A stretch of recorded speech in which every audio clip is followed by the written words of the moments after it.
সদর থানার officer in charge সহ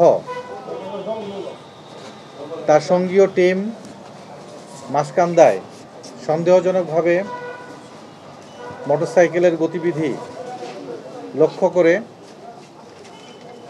আপনাদের সামনে উপস্থাপিত অস্ত্র, মাদক ইত্যাদি প্রদর্শিত হচ্ছে।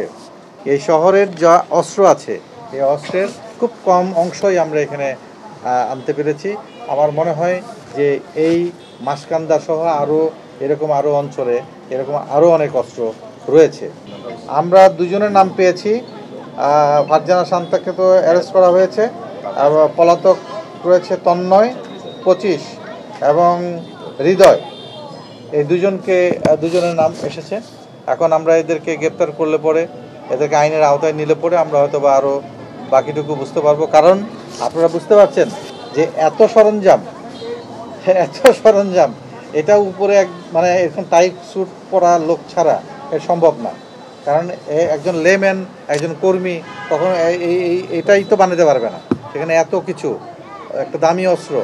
সুতরাং আপনারা নিজেরাই বুঝতে পারছেন এগুলো কাদের অস্ত্র, কারা ব্যবহার করতো, কী জন্য ব্যবহার করতো, কী কারণে ব্যবহার করতো।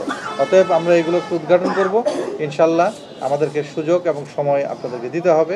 তবে এই মুহূর্তে একজনকে গ্রেপ্তার করা আছে এবং দুজনের নাম আমরা পেয়েছি, হৃদয় এবং তন্ময়, এবং এদের গ্রেপ্তার কার্যক্রম অব্যাহত রয়েছে।